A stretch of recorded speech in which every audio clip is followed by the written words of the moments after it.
नमस्कार दोस्तों, मैं हूं विजय विद्रोही। आप मुझसे जुड़ चुके हैं और अगले 8-10 मिनट तक या 15 मिनट तक जुड़े रहने की कोशिश होगी, जितना आप देख सकते हैं मुझे। तो अखबार है मेरे पास और अखबारों में जो मोटे तौर पर आज कुछ इस तरह से कोई चौंकाने वाली खबर नहीं छपी है। लोकसभा का जो सेशन है, बजट सत्र चल रहा है, उसमें राष्ट्रपति के अभिभाषण पर आज से बहस शुरू हो सकती है, ऐसा मोटे तौर पर माना जा रहा है। और कांग्रेस ने अडानी पर रोज एक सवाल पूछना शुरू किया है। पहला सवाल उन्होंने ये पूछा है, जयराम रमेश ने। जैसे आपको ध्यान होगा, राम जेठमलानी रोज 10 सवाल पूछा करते थे मनमोहन सिंह सरकार से, तो ये एक सवाल रोज पूछेंगे कांग्रेस के लोग। और ये पहला सवाल ये है कि साहब, अ, इतने बड़े बिजनेस घराने को सभी पोर्ट पर, एयरपोर्ट पर सारे टेंडर दे दिए गए, तो इसकी जांच क्यों नहीं हुई, इस पर ध्यान क्यों नहीं गया। और ये इससे संबंधित एक सवाल पूछा है। दिलचस्प बात है कि विपक्ष आज सदन की चलने देगा नहीं चलने देगा, ये सवाल है। क्योंकि ये तो बिल्कुल तय है कि जेपीसी ये सरकार बैठाने वाली नहीं है। ज्वाइंट पार्लियामेंट्री कमेटी अगर बैठा दी तो अपने पैरों पर कुल्हाड़ी मारना होगा, ऐसा कुछ अखबारों में भी इस तरफ संकेत दिए हैं। एक खबर है कि आपके लिए थोड़ा झटकादायक खबर हो सकती है कि ब्याज दरों में 0.25% की वृद्धि कर सकता है reserve bank of India. Home और ऑटो लोन महंगा होगा। और ये कब होगा? रिजर्व बैंक को अपनी जो मौद्रिक नीति की घोषणा जो करनी है, वो परसों करनी है। तो इस तरफ इंतजार रहेगा। टाइम्स ऑफ इंडिया ने, चूंकि टाइम्स नाउ को इंटरव्यू दिया गया, तो पहले पेज पे निर्मला सीतारमण का इंटरव्यू छापा है। खबर छापी है कि Adani given no favour, opposition is being hypocritical. ये निर्मला सीतारमण ने कहा है। और इस खबर की खासियत ये है कि इंटरव्यू में वो उल्टा अडानी के को माफ कीजिएगा, अडानी को जो गैर बीजेपी शासन जो है राज्य, वहां से भी जो मदद मिलती रही है, जो ठेके मिलते रहे हैं, उनका वो उल्लेख कर रही है। तो कुल मिलाकर कांग्रेस पर निशाना है कि कांग्रेस ने छत्तीसगढ़ में मदद की, वहां भी ठेके मिले और पावर के। और इसी तरह पर राजस्थान में सोलर एनर्जी के क्षेत्र में जमीन और दूसरी चीजें अलॉट की अशोक गहलोत की सरकार ने। पश्चिम बंगाल में पोर्ट अलॉट किया गया। और भी कुछ और राज्यों में निर्मला सीतारमण ने कहा है कि जब उनकी सरकार नहीं थी तब उन रियायतें दी जा चुकी थी अडानी जी को। यानी अडानी जी को के साथ बीजेपी ने कुछ नहीं किया, फिर भी वो फर्ज एक तरफा दोस्ती निभाते रहे। ये खबर है। एक धार्मिक एंगल से खबर है। मैं इसलिए बात कर रहा हूं क्योंकि अ, बड़ी मान्यता है राजस्थान में खाटू श्याम जी की। और खाटू श्याम जी बड़े भक्त पूरे उत्तर भारत से आते हैं। कलकत्ता साइड से भी बहुत आते हैं जो राजस्थानी हैं। तो ये खबर है कि ये 85 दिन बाद आज से खुलेंगे खाटू श्याम जी के पट। ये खबर है। 85 दिन पहले बंद इसलिए कर दिए गए थे क्योंकि मेला था, मेले में थोड़ी अव्यवस्था फैली थी, हादसा हुआ था, भगदड़ सी फैली थी। तो अब संख्या बढ़ाई गई है, लाइनें बढ़ाई गई हैं और लाखों की संख्या में आते हैं। अभी कुछ दिनों से फिर एक मेला शुरू हो रहा है और जिला प्रशासन को उम्मीद है कि करीब 30 लाख से ज्यादा भक्त वहां पर पहुंच सकते हैं। तो ये खबर है जिस पर नजर रहेगी। चीन कैसे कर्ज के जाल में राज्यों देशों को उलझाता है और कैसे दिवालिया दुनिया के करीब जो 38 देश हैं जो दिवालियापन की कगार पर हैं, जिसमें से 20-22 चीन के कर्ज में फंसे हुए हैं। ये एक खबर छपी है कि कड़ी शर्तों से पाकिस्तान समेत कर्जदार 20 देश मुसीबत में हैं। और श्रीलंका हमारा पड़ोसी देश उदाहरण है, जिसको अपना हबन टोटा जो बंदरगाह है, वो 99 साल की लीज पर चीन को देना पड़ा। यानी एक तरह से चीन के हवाले कर दिया। बाद में कौन वापस करता है? झगड़ा झूठा, कब्जा सच्चा, ये हमारे यहाँ कहा जाता है। तो बड़ी खबर इंडियन एक्सप्रेस से है। इंडियन एक्सप्रेस से खबर है, सरकारी कर्मचारियों के लिए एक अच्छी खबर हो सकती है, बीजेपी के लिए अच्छी खबर हो सकती है, कांग्रेस के लिए थोड़ी बुरी खबर हो सकती है। आप कहेंगे कि भाई पेंशन स्कीम की बात हो रही है, इसमें कांग्रेस के लिए कैसे बुरी खबर हो सकती है? कांग्रेस ने तो नाक में दम किया हुआ है बीजेपी के ओल्ड पेंशन स्कीम को लागू करके। छत्तीसगढ़ में लागू हो गई, राजस्थान में लागू हो गई, हिमाचल प्रदेश में लागू हो गई। हिमाचल प्रदेश में तो कांग्रेस ने ओल्ड पेंशन स्कीम को बहाल करके चुनाव जीत लिया, झारखंड में लागू हो गई, पंजाब में आम आदमी पार्टी ने लागू कर दी। लेकिन अब क्या है कि एक ओल्ड पेंशन स्कीम और new pension scheme. Old pension scheme के तहत ओल्ड पेंशन स्कीम खत्म कर दी गई थी जनवरी 2004 में, जब वाजपेयी जी की सरकार हुआ करती थी। उसके बाद न्यू पेंशन स्कीम लाई गई। ओल्ड पेंशन स्कीम में होता यह था कि आपकी लास्ट ड्रॉन सैलरी का 50% आपको करीब करीब पेंशन मिल जाती थी।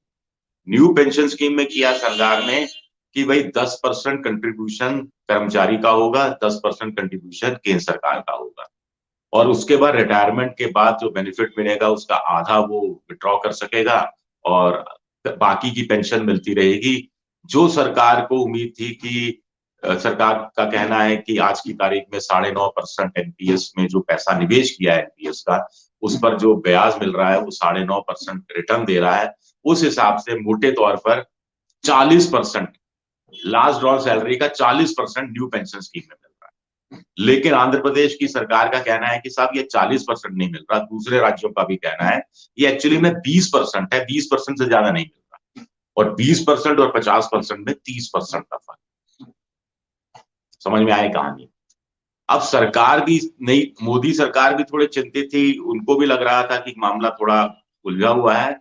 तो सरकार ने क्या किया, मोदी सरकार ने 2019 के बजट में घोषणा की कि जो 10% सरकार कंट्रीब्यूट करती है उसकी जगह सरकार 14% कंट्रीब्यूट करेगी, ताकि पेंशन थोड़ी बढ़ जाएगी। कर्मचारी को 10% ही देना है। तो न्यू पेंशन स्कीम के तहत जो केंद्र सरकार के कर्मचारी है उनको 10% कटवाना पड़ता है हर महीने, और केंद्र सरकार का कंट्रीब्यूशन 14% का रहता है।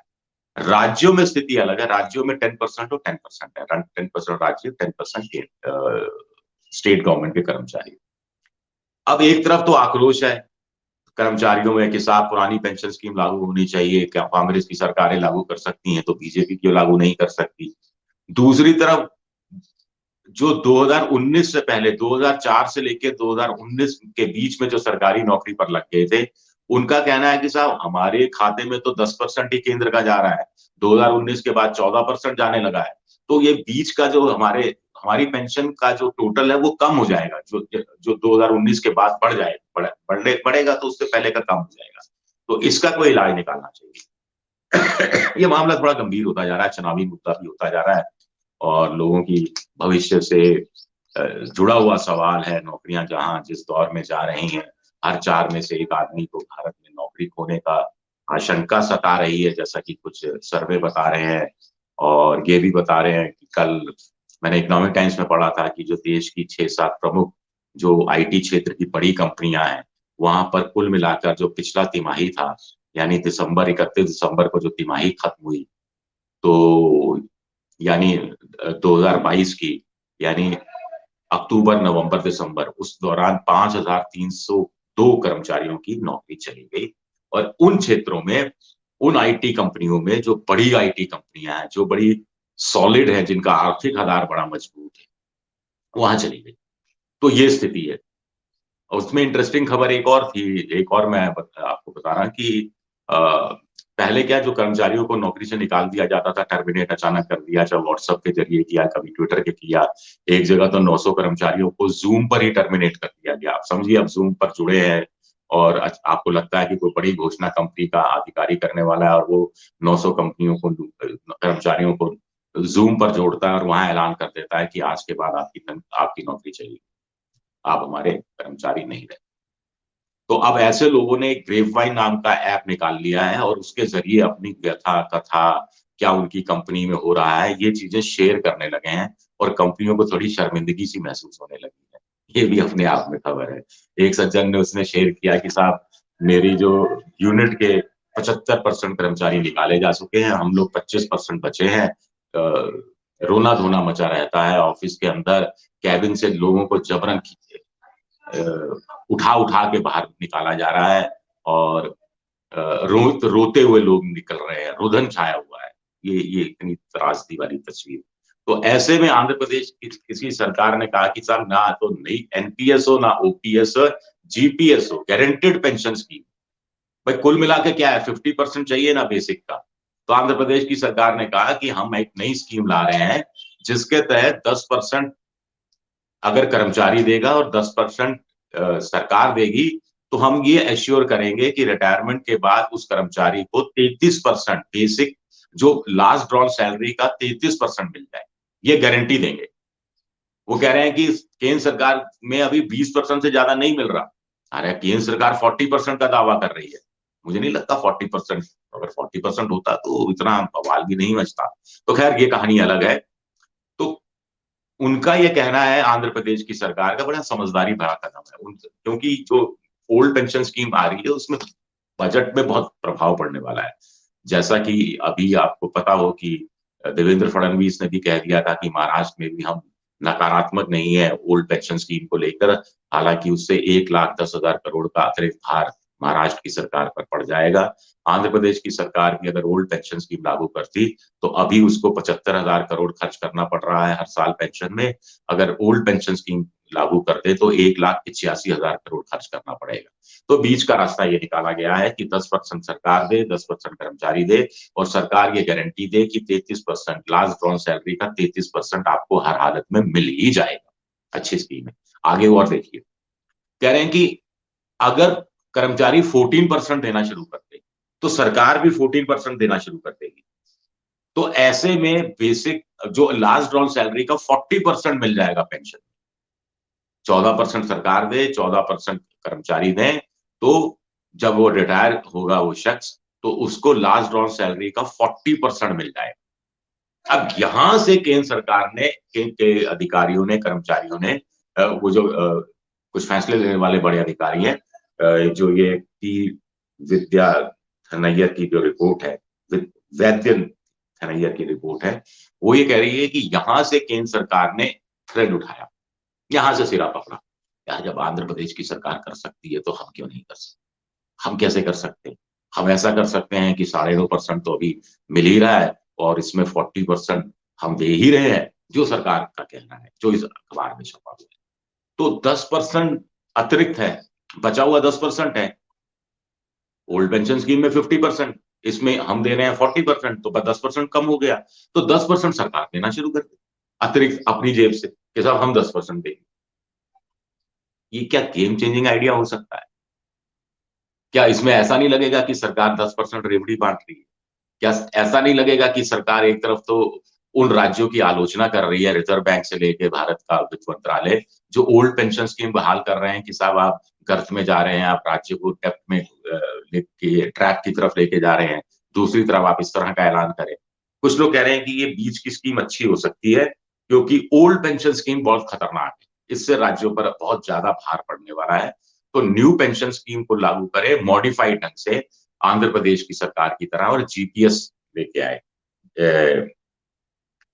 गारंटेड पेंशन स्कीम लेकर आए। तो मुझे लगा ये खबर है, आपको इंपॉर्टेंट है, बताना जरूरी है। लेकिन इससे ज्यादा इंपॉर्टेंट खबर आया है जो अभी अमेरिका के फेड बैंक ने, रिजर्व बैंक ने, जो उनका है एक तरह से, उसने ब्याज दरें 0.25% बढ़ा दी हैं और भारत सरकार, आरबीआई पर भी दबाव पड़ गया है। हालांकि सरकार, रिजर्व बैंक एक तरफ दावा करता है कि महंगाई कम हो रही है, खुदरा महंगाई दर भी और थोक महंगाई दर भी कम हो रही है, चीजें धीरे धीरे माल वो पटरी पर आ रही हैं, लेकिन फिर भी 6% से ज्यादा महंगाई दर है और 2 से 6% के बीच में रहनी चाहिए। ये बात हमारे यहाँ कही जाती है। तो परसों जो मौद्रिक नीति की घोषणा हो रही है वो आपके लिए बुरी खबर ला सकता है कि 0.25% की वृद्धि आरबीआई कर सकता है। इससे क्या होगा कि इससे ऑटो का लोन और जो होम लोन है वो आपका महंगा हो जाएगा। पिछले एक साल में 2.25% ब्याज दरें बढ़ चुकी हैं और ईएसआई रेपो रेट में 2.25 बढ़ने से 23% तक होम लोन बढ़ी है, होम लोन की ईएसआई। तो 23% का वृद्धि हुई है क्योंकि रेपो रेट 2.25% बढ़ा है। हालांकि इसमें ये खबर भी दी गई है कि ये आखिरी बार होगा, यानी उसके बाद रिजर्व बैंक को जरूरत नहीं पड़ेगी, उसके बाद चीजें कंट्रोल में आ जाएंगी, ऐसी बात कही जा रही है।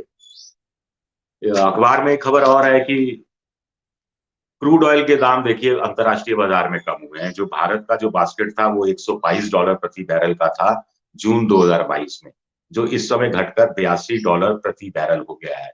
बास्केट क्या होता है? बास्केट ये होता है कि भारत क्रूड ऑयल खरीदता है तो अलग अलग देशों से खरीदता है, सिर्फ एक देश पर निर्भर नहीं है। किसी देश से इतना परसेंट, किसी देश से इतना। रूस से जैसे 0.1% खरीदते थे, 1% खरीदते थे, अब रूस से हम 25% लेने लगे हैं, क्योंकि अंतर्राष्ट्रीय बाजार में जो क्रूड ऑयल का दाम है उससे 25-30% कम पर रूस हमें देता है, और फिर उसको बदले में रुपया और रूबल का बीच में चल रहा है, डॉलर डॉलर डॉलर भी हमें नहीं देने पड़ते, तो दोहरा फायदा है। तो सस्ते दाम पर भारत क्रूड ऑयल ले रहा है, लेकिन जो कंपनियां हैं वो तेल के दाम घटा नहीं रही हैं, ये एक मुद्दा बनता जा रहा है धीरे धीरे। हालांकि बीजेपी के कुछ नेता अब संकेत देने लगे हैं कि आने वाले वक्त में कीमतें घट सकती हैं पेट्रोल और डीजल की, वो कहानी अलग है। अब भारत क्या करती है, भारत की रिफाइनरी अब दुनिया की सबसे अच्छी रिफाइनरी मानी जाती है। तो क्रूड ऑयल भी अलग अलग का होता है, कुछ बहुत गाढ़ा होता है, कुछ अच्छा बढ़िया वाला होता है, जैसे लीबिया का बड़ा उस तरह बहुत अच्छा क्रूड ऑयल मिलता है। तो भारत यहां से खरीदता है, फिर रिफाइन करता है, रूस से तेल मंगाता है, रिफाइन करता है, और अमेरिका और यूरोप को बेच देता है अंतर्राष्ट्रीय बाजार में जो दरें हैं उसके हिसाब से, और कमाई हो रही है, तगड़ी कमाई हो रही है। अभी कुछ पहले समय पहले तो एक खबर थी कि जैसे रिफाइनरीज हैं, ये जो विंडफॉल टैक्स है उसको भी भारत ने थोड़ा सा कम किया था, पहले बढ़ाया था। रिफाइनरीज हैं जो निजी क्षेत्र की रिफाइनरी हैं, वो भी बाहर से तेल मंगाकर उनको परिष्कृत करके वापस दूसरे देशों में बेचकर भारत के मुकाबले कम दाम पर बेच रही है। ये भी कहानी सामने आई थी। तो इसके लिए भी दबाव है, और हो सकता है अभी विधानसभा चुनाव अभी दूर है, और शायद त्रिपुरा, मेघालय, नागालैंड और कर्नाटक, खैर इन तीन की चिंता शायद बीजेपी नहीं कर रही, उससे पहले नहीं घटाने वाली। हो सकता है कर्नाटक से पहले कर दे। कर्नाटक में अभी प्रधानमंत्री वापस जा रहे हैं, और देश का सबसे बड़ा हेलीकॉप्टर बनाने का एक उपक्रम लगने जा रहा है, और इस बहाने वो चीजों का जायजा भी लेंगे, तो हो सकता है तब कर दे, नहीं तो ये तो, क्योंकि उसके बाद फिर अक्टूबर नवंबर में कम करने पड़ेंगे, जब राजस्थान, मध्य प्रदेश, छत्तीसगढ़ और तेलंगाना में विधानसभा चुनाव होंगे, जहां तो हर हालत में कम करने ही पड़ेंगे, ये बात कही जा रही है। निर्मला सीतारमण के इंटरव्यू की मैं बात कर रहा था। हाँ, पाकिस्तान के जो पूर्व राष्ट्रपति, शासनाध्यक्ष और तानाशाह एक तरह से थे, परवेज मुशर्रफ, उनकी डेथ हुई है। करगिल के खलनायक है माने जाते हैं। उन कश्मीर को लेकर वो अलग अलग तरह के शांति के प्रस्ताव भी देते रहे, वाजपेयी जी के साथ खट्टे मीठे संबंध रहे। वाजपेयी जी उनके कहने पर बस लेकर चले गए थे, लेकिन फिर पीठ पर छुरा भौंका, करगिल करा दिया, आगरा समिट हुई, वो फेल हुई, तमाम चीजें हुई थी, वो जानते हैं। उनको लेकर भी अखबारों ने परवेज मुशर्रफ को लेकर लंबा चौड़े आर्टिकल छापे हैं। तो निर्मला सीतारमण कह रही हैं कि साहब, एक तो अपोजिशन पे वो आरोप लगा रही हैं कि हल्ला, शाउटिंग, ये सब करके सिर्फ यहीं तक सीमित है, विपक्ष, उनके पास कोई मुद्दा नहीं है, हम तो हर चीज पर बहस करने के तैयार हैं, वो भाग जाते हैं तो हम बहस किससे करें। वो सदन में रह विपक्ष का कहना है कि हम सदन में रहकर आवाज उठाते हैं कि बहस की जाए, तो सरकार कहती है कि इस नियम या उस नियम या उस नियम, सरकार से मतलब मेरे कहने का मतलब है कि सभापति या फिर स्पीकर, वो कहते हैं साहब इसके नियम के तहत नहीं हो सकती बहस, इस नियम के तहत नहीं हो सकती बहस, उस नियम के तहत। तो ये लफड़ा फंसा हुआ है। हालांकि आज देखना है कि सदन चलता है या नहीं चलता है। इस बीच देखिए, नई नई स्कीमें, आंध्र प्रदेश चुनाव जीतने के लिए ना सरकारें बड़ा दिमाग लगाने खर्च में नहीं लगती, चुनावी साल में ना ये दिमाग लगाना और बढ़ जाता है। अब अशोक गहलोत की सरकार भी ने एक नई स्कीम निकाली है, अच्छी स्कीम है मुझे लग रहा है। सरकार का फ्लैट लो, 300 रुपए एक महीने किराया दो, 10 साल तक उस घर में रहो, 10 साल किराया देता रहो, और 10 साल बाद वो फ्लैट आपका हो जाएगा। जो फ्लैट की बाजार दर है उस और जो आपने किराया दे चुके उसके बीच का अंतर आपको चुकाना होगा। ये स्कीम है, 1 BHK का फ्लैट है, और ये सरकार ने बनाया था। ये जो उस स्कीम के तहत, जिस स्कीम के तहत जो अफोर्डेबल हाउसिंग स्कीम के तहत बनाए गए थे। और अफोर्डेबल हाउसिंग स्कीम, एक तरफ तो मेरे समझ में नहीं आता, लोग कह रहे हैं सब छत नहीं है और घर चाहिए, एक तरफ अफोर्डेबल हाउसिंग स्कीम के तहत आप घर बनाते हैं, फिर भी वो खाली रह जाते हैं, खाली पड़े रहते हैं। जयपुर में ये 7,000 है पूरी। मैं सोच रहा था कि इसको इंडिया लेवल पर एक स्टोरी होनी चाहिए, पूरे इंडिया लेवल पर क्या हालत होगी। जयपुर में ये 1 BHK यूनिट 7,000 वेकेंट पड़ी है, और कुछ और शहरों को भी, राजस्थान को जोड़ लिया जाए तो 14,000 से ज्यादा यूनिट बिकी नहीं है। तो ये स्कीम लाई सरकार चुनावी साल में कि साहब ऐसा है कि आप किराए पे ले लो। हाँ, किराए पे कौन ले सकता है? जिनकी सालाना तनख्वाह सालाना इनकम जो आय है 3 लाख रुपए से कम है। किराए पे ले लो 300 रुपया, सिर्फ 300 रुपए किराया भी बहुत कम है, और 10 साल तक किराया दो, और 10 साल बाद करंट प्राइस यानी आज की तारीख में आप मान लीजिए आज की तारीख में आप लेते हैं एक 1 BHK किराए पे जिसकी कीमत बाजार में 10 लाख रुपए है, तो 10 साल आप किराया दो 300 रुपए के हिसाब से, फिर जो बच जाएगा 10 लाख का में से हिस्सा वो आप चुका दो और आपकी प्रॉपर्टी हो जाएगी। ये एक स्कीम है। चलते चलते आपको बता दें कि बाबा रामदेव की हमने खबर बताई थी बाड़मेर साइड की, कि उन्होंने कह दिया था कि मुसलमानों से पूछो कि आपका धर्म क्या कहता है, तो वो कहते हैं कि साहब हम तो 5 वक्त नमाज पढ़ते हैं और बाकी वक्त में कुछ सब आजाद है करने के लिए, तो बाकी वक्त में हिंदू लड़कियों का अपहरण कर लो, अपराध कर दो, आतंकवादी घटना में संलिप्त हो जाओ। फिर बाबा जी यहाँ नहीं रुके, बाबा जी ने और थ्योरी लगाई, स्वर्ग जाने का रास्ता बताया मुसलमानों का कि साहब ऊंचा पजामा पहन लो, मूछ साफ कर दो और टोपी पहनना शुरू कर दो, तो आप स्वर्ग चले जाएंगे, जन्नत चले जाएंगे, और जन्नत में आपको हूरें मिलेंगी और शराब पीने को मिलेगी। और आगे कहा कि साहब ये जन्नत तो जहन्नुम से भी बेकार है और ये क्या पागलपन है। तो इस पर एक चौहटन जो बाड़मेर में एक जगह है, तहसील है, वहां एक FIR दर्ज हुई है बाबा रामदेव के खिलाफ। तो ये मामला कहाँ जाता है, किस रूप में जाता है, और ईसाइयों को भी घेरे में लिया था कि ईसाई चर्च में जाते हैं, दिन में मोमबत्ती जलाते हैं, दिन में मोमबत्ती जलाते हैं और प्रभु यीशु की मूर्ति के आगे या तस्वीर जो लगी है उसके आगे सर नवाते हैं और उनके पाप से मुक्ति मिल जाती है, यानी नए सिरे से पाप करने के लिए वो आजाद हो जाते हैं। कुछ इस तरह की बात उन्होंने अपनी तरफ से कही थी। तो चलिए आज के लिए इतना ही, शुक्रिया। देखते हैं कि आज अडानी कहाँ, एक अडानी की खबर को थोड़ा बता रहा था आपको, एक खबर और थी कि अडानी ग्रुप में LIC का आधा पैसा डूब गया है, म्यूचुअल फंड्स का भी आधा पैसा डूब गया है, और अब फोर्ब्स ने भी एक अपनी अडानी की मुश्किल बढ़ा दी है। उसने अडानी एंटरप्राइजेस के FPO को वापस लेने के फैसलों की वजह का खुलासा किया है।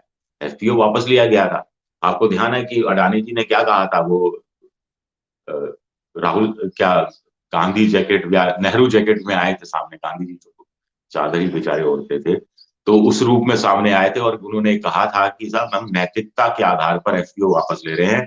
तो फोर्ब्स का कहना है कि साहब ये नैतिकता वैतिकता नहीं है, कुल मिला के फंस रहे थे, मामला फंस रहा था, इस कारण वापस लिया।